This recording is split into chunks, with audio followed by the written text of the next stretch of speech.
पण मी aerospace engineer तर होऊ शकते. बरोबर. मी मदर टेरेसा नाही होऊ शकत, पण मी एक चांगली माझ्या वलयामध्ये मी कुठेतरी एक समाजसेविका होऊ शकते. देशावर प्रेम करणं म्हणून देशासाठी लढायला जाणं म्हणजे देशावर प्रेम करणं नाही बाळांनो. माझ्या दैनंदिन जीवनात मी छान काम करेन, प्रामाणिकपणे काम करेन, माझा संसार नीटनेटका करेन, मी ज्याला जन्म दिलेला आहे त्याला चांगले संस्कार त्याला देईल आणि एक चांगला माणूस घडवेल, हीच खरी स्त्री शक्ती. आणि मला असं वाटतं समाजाला जे विकृत स्वरूप आलेलं आहे आजकालच्या काळामध्ये, तुम्ही आजूबाजूला पाहता आहात. क्षणाक्षणाला विद्यार्थिनींवर बलात्कार होत आहे, क्षणाक्षणाला विद्यार्थिनींवर कुठेतरी अत्याचार होतो असताना आपल्याला दिसतंय. आज आपण इथे उभे आहोत, पण न जाणो होऊ नये, पण कुठेतरी काहीतरी वाईट विपरीत घडतंय की काय अशी एक भीती निर्माण होते. बरोबर आहे की ती भीती कुठेतरी थांबली पाहिजे. ती थांबण्याची धुरा ही स्त्री शक्तीमध्ये आहे. कारण स्त्री ही सृष्टीची निर्माता आहे. ती सृष्टी घडवते.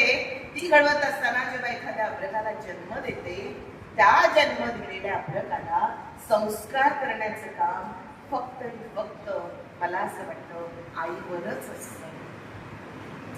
जर आई आदर्श, तर मग मुलगा काय, मुलगी काय, सगळ्या समाजामध्ये आदर्श नाही का म्हणा.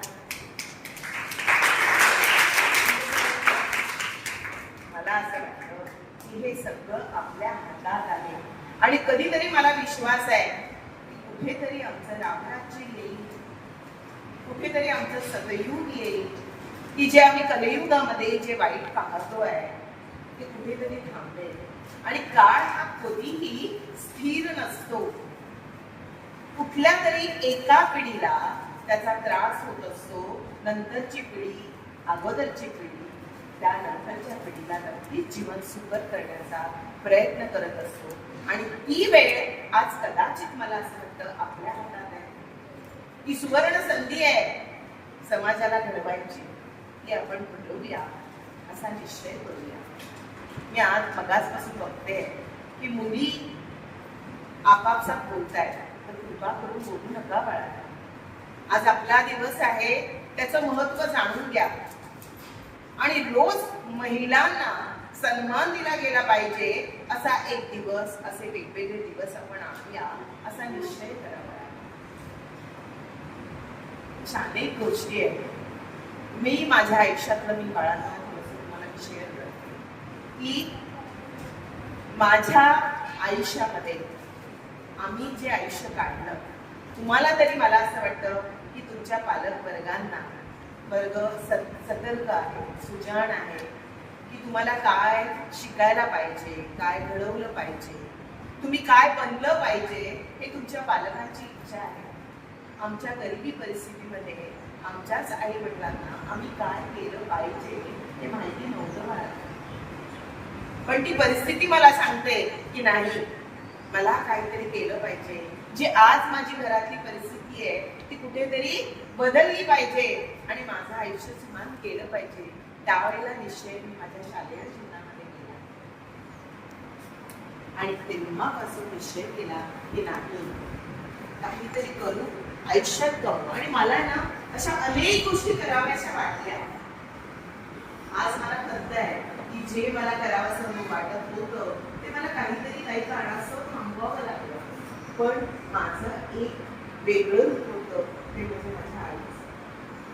बरोबर आहे. त्या आईचा धर्म असतो की मी ज्या बाळाला जन्म दिला तिने मला आमंत्रित केलं नव्हतं. बरोबर आहे की नाही. मी माझ्यातून मी तिला जेव्हा आपल्याला जन्म दिला तेव्हा तिने मला सांगितलं नव्हतं की तुम्हाला जन्माला घातलं. पण जर घातल्यानंतर सर्वस्वी कर्तव्य आपलं काय असतं की तिला घडवलं पाहिजे, भविष्य काळ पुढे घडला पाहिजे, समाजासाठी ती कुठेतरी पुढे येऊन तिने समाजासाठी काहीतरी केलं पाहिजे. म्हणून आपण आपल्या इच्छा घडवून ठेवतो आणि ती त्या शक्तीचा वापर आपण दुसरीकडे वापरतो आणि तीच खरी मला असं वाटतं आद्य शक्ती असं मिळेल. तसंच तुम्ही तुमच्या आयुष्यात तुम्हीही करा. मला असं नाही म्हणायचंय की तुम्ही त्यांच्या इच्छा दडून ठेवा, पण तुम्ही ते करत असताना आपल्याला दोन भूमिका गाजवायच्या आहेत. आपण बाहेरच्या क्षेत्रात काम करणार आहोत आणि आपल्या कुटुंबाला आपण विसरणार नाही. दोन्हीचा बॅलन्स ही फक्त आणि फक्त महिलाच करू शकते. हे जग जाहीर आहे. फक्त आणि फक्त महिलाच करू शकते. मॅनेजमेंट कसं असावं तर फक्त महिलाच करू शकते. कारण तिला माहिती असतं अपयश काय आहे, यश काय आहे, अडचणी काय आहे आणि त्या अडचणीतून आपल्याला मार्ग काय काढायचा आहे. आणि तेच मला तुम्हाला सांगायचंय की तुम्ही तुमच्या आयुष्यात काहीतरी करा मुलींनो. आणि आजपासून असा निश्चय करा की मी माझ्या आयुष्यात माझ्यासाठी, माझ्या कुटुंबासाठी, माझ्या आई वडिलांसाठी आणि माझ्या समाजासाठी, माझ्या राष्ट्रासाठी मी कुठेतरी कुठल्या तरी क्षेत्रात जाईल. कारण जेव्हा आपल्याला एखादी गोष्ट बदलायची असते ना तेव्हा त्या आपल्याला सिस्टम मध्ये जावं लागतं. जोपर्यंत आपण त्या सिस्टम मध्ये जात नाही तोपर्यंत आपल्याकडे राईट्स येत नाही आणि तोपर्यंत आपण कधीच कुठलीच गोष्ट बदलू शकत नाही. म्हणून सामान्य राहून कधीच कोणती गोष्ट बदलत नाही, तर एक असामान्य व्हावं आणि मग त्या क्षेत्रामध्ये बदल करावा असं मला वाटतं. आणि हे माझे दोष